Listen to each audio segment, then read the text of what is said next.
भारतहरूलाई कसरी लिनुहुन्छ? यो एकदम महत्त्वको कुरा हो, किनकि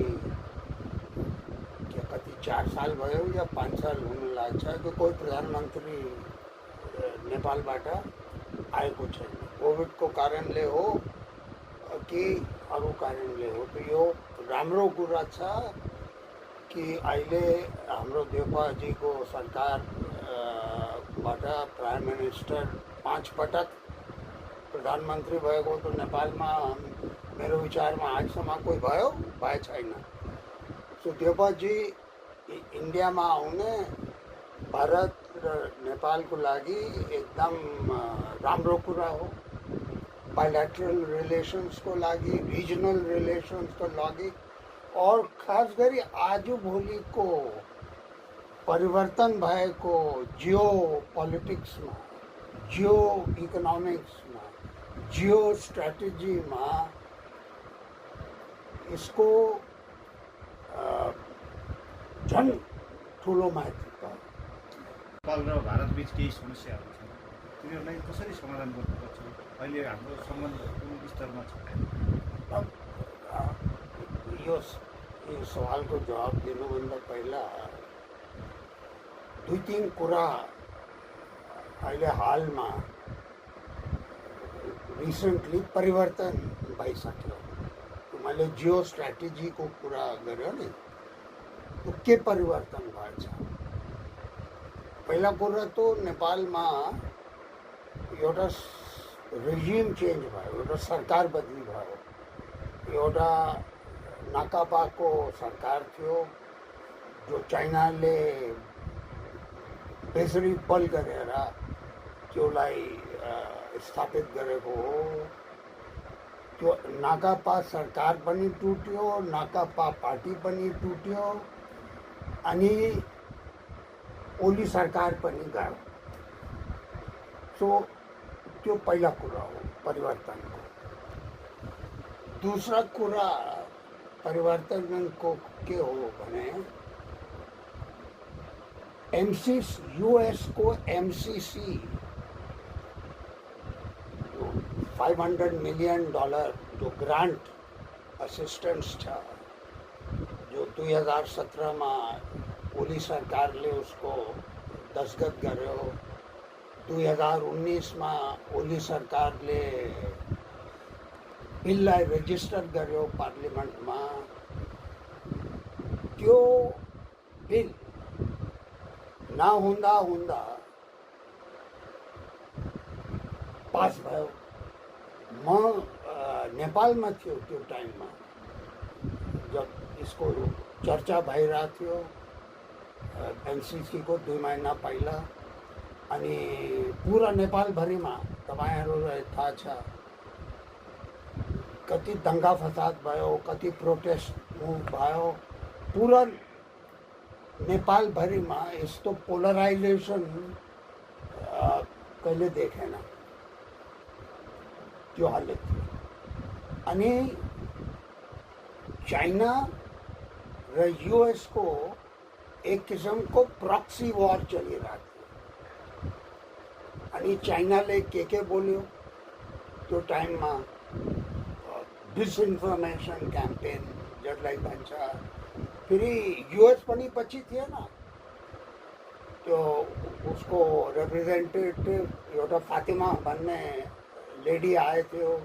डोनाल्ड लू असिस्टेन्ट सेक्रेटरी अफ स्टेट पनि आयो। अनि यूएसले पनि नेपाललाई के भन्यो भने कि यदि यो पास हुँदैन तो पूरा हाम्रो बाइलेटरल रिलेशंस में इसको कॉन्सिक्वेंसेस होला, इसको परिणाम होला। तो एक किस्म को धम्की जस्तो दिएको यूएसले पनि, किनकि हामीले यो भुल्ने छैन कि नेपाललाई यूएन में उसको एंट्री को लागि 1950 में यूएसले मदद गरेको। यूएस बाइलेटरल एड में नंबर 1 जापान हो, यूके हो, EU हो, भारत हो, चाइना तो बल्ला आयो।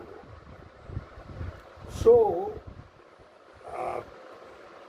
MCC पास भयो, उसको एक एनेक्चर बनाए रहा, जो जो उसको ऑब्जेक्शन थे यो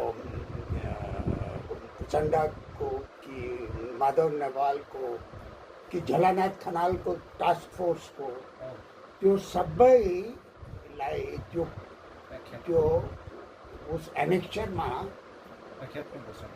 त्यो राखिदिएछ। सो मेरो विचारमा यो द्योपाजीको पर्सनल जित हो। यो भोटलाई म्यानेज गर्ने एउटा सरकार, राइट लेफ्टको सरकार, जसमा जनता समाजवादी पार्टी, माओवादी पार्टी अनि सोशलिस्ट UML, प्रचण्ड पार्टी, त्यो राइट लेफ्ट सरकार हो। अनि त्यो सरकारबाट मेजोरिटी हासिल गर्नु पार्लियामेन्टमा एकदम द्योपाजीको जीत हो। उसको पर्सनल मैनेजमेंट हो। और मेरो विचारमा यो तपाईको जो चुनाव हुन्छ अहिले, लोकल इलेक्सन बादमा नेशनल इलेक्सन, त्यो चुनावमा यो MCC को पास हुने एक महत्वपूर्ण और पॉजिटिव स्टेप नेपालको लागि हो। $500 मिलियन वो कुछ कम्ती रकम छैन। अनि हामीले देख्यौ श्रीलङ्कामा बिल्कुल त्यस्तो युद्ध भयो चाइना र US को, वही MCC ग्रान्टको बारेमा। त्यहाँ चाइनाले जित्यो, यहाँ नेपालमा US ले जित्यो। सो यो दूसरा कुरा हो। यो परिवर्तन जो भयो, ओली सरकार चेन्ज, MCC को पैसेज, तीसरा यूक्रेन को युद्ध जो अहिले चलिरहेछ, अनि चौथा एउटा अरू पनि उसमा गाँच्न सक्छ। त्यो के हो भने भारत को जो चाइना को साथ में बाइलेटरल रिलेशन थियो, त्यसमा अलि गिरेको छ। अलि गिरेको होइन, धेरै गिरेको छ। किन गिरेको? एक 2017 मा डोकलममा जो काण्ड भयो, अनि 2020 मा लद्दाखमा, त्यो अहिले चलिरहेछ। और हामी हमेशा नेपाल को नाम लिए भने पृथ्वीनारायण शाह को याद आउँछ कि एउटा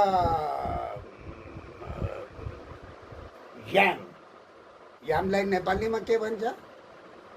यामलाई के भन्छ?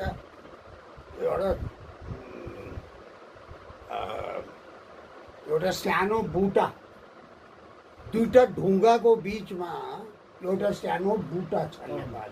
तरुण, दुईटा ढुङ्गा बीचमा एउटा तरुण। तरुण तरुण राइट, याम। अहिले त्यो दुईटा ढुङ्गाको जग्गा तीनटा ढुङ्गा भयो। अब US पनि आयो। US कहिले गएको त थिएन, कहाँ जाने US, तर अलिक पछाडि भयो US। MCC पास भयो,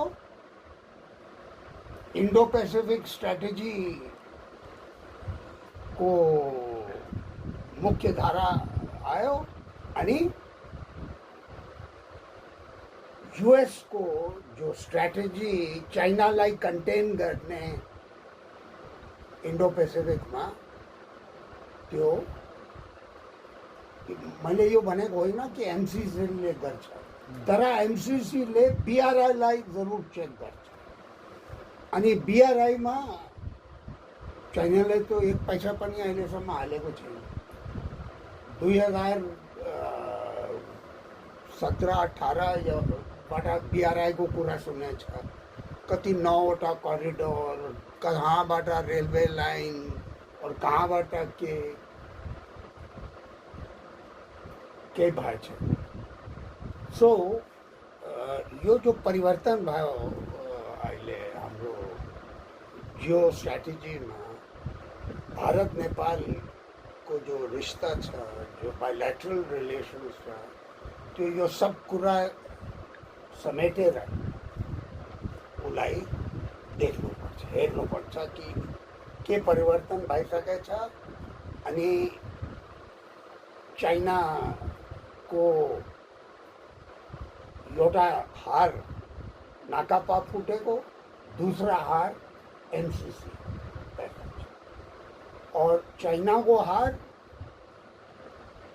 भारत को जीत बन्यो यूएस को जीत भयो यूएस र इंडिया करीब करीब साथ साथ हिँड्छ मैले यो भनेको होइन कि यूएसले इन्डियाले पहिला 10 साल पहिला 15 साल पहिला यूएसले भन्थ्यो भारतले जो नेपालको पोलिसी बनाउँछ हामीलाई स्वीकार्छ त्यो आजभोलि छैन आजभोलि यूएस को पॉलिसी अलग छ नेपालमा भारत को पॉलिसी अलग छ बायलैटरल तर मिल्दै जुल्दै आपसमा क्ल्याश छैन और एउटा आखिरी कुरा नेपालले सधैँ यो रिलेशनशिपमा नेपाल चाइना भारत यूएस यो ट्रायंगुलर रिलेशन